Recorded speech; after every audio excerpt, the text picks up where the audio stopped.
Hello and welcome. I'm Julia Dehm, Senior Lecturer in Law at La Trobe University, Australia.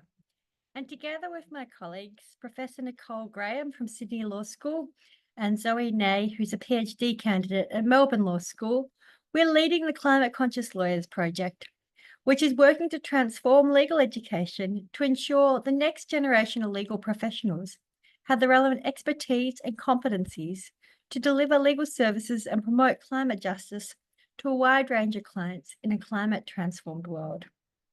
I acknowledge that I'm recording this presentation on the stolen lands of the Wurundjeri people of the Kulin Nations and that their sovereignty over these lands has never ceded. In this presentation, I want to share with you some of our experiences and learning from an integrated project to use open education resources for responding to the challenges of climate change in the legal profession. The materials in this presentation were developed through our ongoing collaboration with open education resource professionals, especially Stephen Chang, Coordinator, Open Education and Scholarship at the La Trobe e-Bureau. The main outputs of this project are an open textbook entitled Becoming a Climate Conscious Lawyer, Climate Change and the Australian Legal System, and an educator's companion to this core text that will support teaching staff to implement it into the curriculum in diverse ways. The core text addresses a gap in open education resources for legal education. It provides an original, innovative, and accessible analysis of the impact of climate change on legal doctrines and principles. It offers an overview of cutting-edge developments and analysis of how the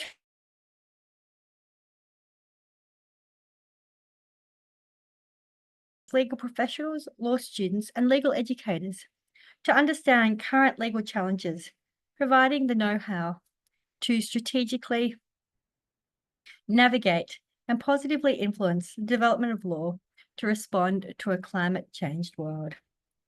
The textbook will have 26 chapters authored by over 45 legal educators and professionals from across 15 law schools in Australia. It will be published in 3 tranches.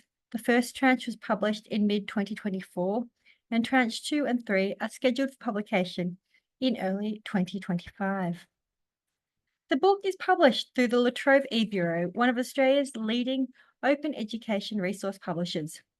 By publishing the book in digital and open access format, we're able to create a dynamic resource that can be updated in response to legal developments relating to climate change and promote more equitable and just access to resources to support climate-conscious legal education. The publication of the Open Education Resource was one central part of a broader project to transform Australian legal education, to make it more climate conscious. Climate change is one of the defining challenges of our time. Climate change impacts and the transition to a low-carbon society are already posing fundamental challenges to key legal doctrines and principles and transforming many areas of law. The widespread legal change necessarily extends beyond the specialised field of climate or environment law and implicates all areas of law and legal practice. Current law students will need a transformative legal education that will guide them to become climate-conscious legal professionals. For this reason, the mainstreaming of climate change considerations across legal education is urgently necessary. We suggest that there are 3 potential pathways for mainstreaming climate change considerations in legal education: through more top-down institutional approaches, or alternatively through more decentralized bottom-up approaches, or a combination of these. We call these supplementing, embedding, and centering. For all these pathways, though, similar prerequisites are needed: an awareness of the need for climate mainstreaming, educational resources that can be used by academics in climate mainstreaming, and networks of peer support to support each other in the practice of climate mainstreaming. So open education resource development was a subset of our broader goals to transform Australian legal education. The other elements of the project included mapping pedagogical change, creating educational resources, and building a community practice to promote the resource and support the shift to climate-conscious legal education.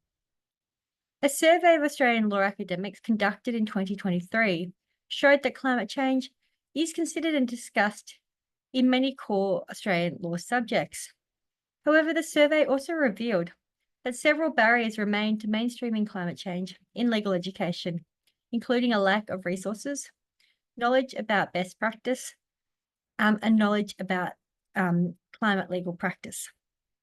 The survey provided a chance to listen to and learn from academics about their experiences and needs, which enabled us to design the open education resource in a way that best responded to these needs. We also sought to build a community of practice to promote the resources and support the shift towards climate conscious legal education, including hosting national and international workshops and conferences, developing a website to centralize resources and share best practices, and raising awareness through conference presentations. From the initial stages of conceptualizing this project, it was clear that we were not trying to develop a conventional legal textbook. What we had in mind was something much more dynamic than traditional publishing models could produce. Another challenge that was identified was the rapidly changing legal and policy landscape. New court cases were regularly handed down, or new laws made that changed the legal context. These changes highlighted the importance and the urgency of this work.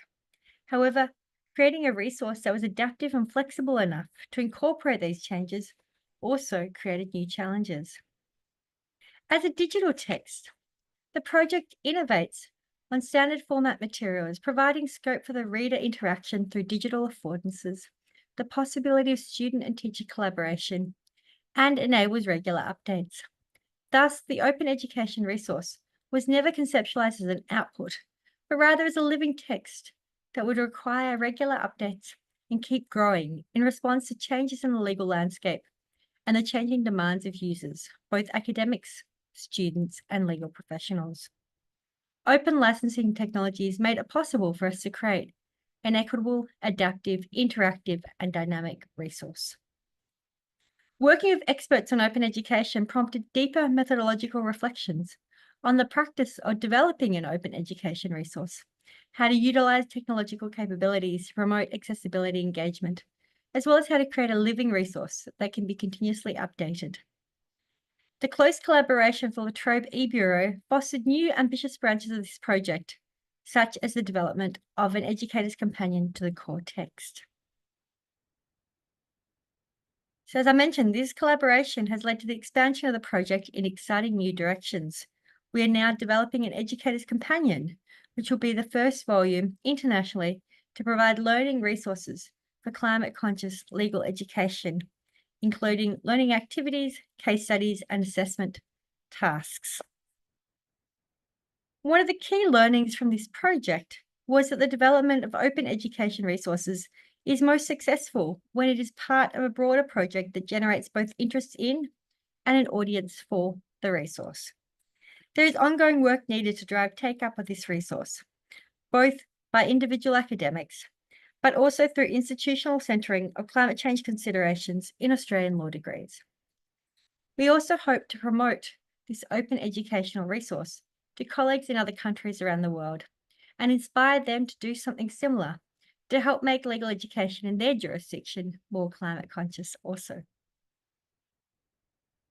You can see some slides, some references and acknowledgements, and thank you very much for listening to this presentation.